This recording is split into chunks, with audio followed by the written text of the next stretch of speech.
La visite du pape à Lund en Suède marque l'inauguration de commémorations, des célébrations autour de l'année Luther. Alors Lund est une ville en Suède. Pourquoi l'église suédoise? Liturgiquement, l'église luthérienne suédoise est peut-être une des églises protestantes les plus proches du catholicisme, mais pour les œcuménistes, Lund rappelle autre chose. C'est là qu'a été élaboré la première fois le slogan qui a régi les relations œcuméniques: faire ensemble tout ce que nous ne sommes pas obligés de faire séparément. Ce qu'on appelle le principe de Lund, donc, qui a été énoncé lors de la rencontre de foi et constitution en 1952. Alors ce principe nous permet de dire ce que nous pouvons attendre, espérer de cette année Luther, qui, comme je le disais tout à l'heure, est une année de célébration pour les uns, de commémoration pour les autres. D'abord, l'affirmation d'une différence.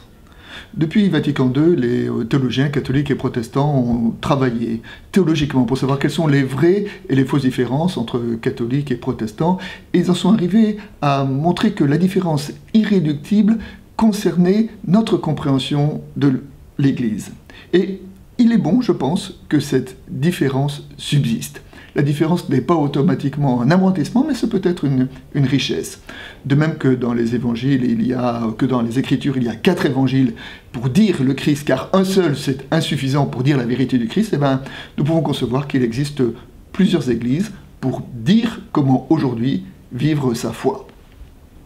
Donc le principe œcuménique nous invite maintenant à accepter l'autre dans sa différence et à aimer cette différence. C'est peut-être ce qu'on peut appeler l'œcuménisme de la fraternité que le pape François a essayé de mettre en œuvre depuis le début de son pontificat, qu'il a mis en œuvre notamment en rendant visite aux protestants lors de l'église vaudoise de Turin, qu'il a mis en œuvre en rencontrant les pasteurs pentecôtistes et à chaque fois en demandant pardon pour ce que son église a fait dans le passé vis-à-vis des protestants. Alors aujourd'hui, pour cette année, que pouvons-nous espérer?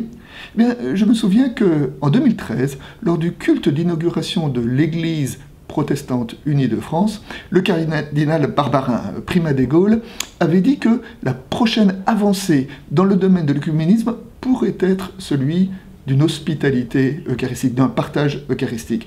Il ne s'agit pas de gommer les différences, mais dans le mot hospitalité, ce qui est important, c'est comment je t'accueille, toi, dans ta différence. Comment, dans notre différence, pourquoi pas pouvoir partager le pain et le vin au nom du Christ.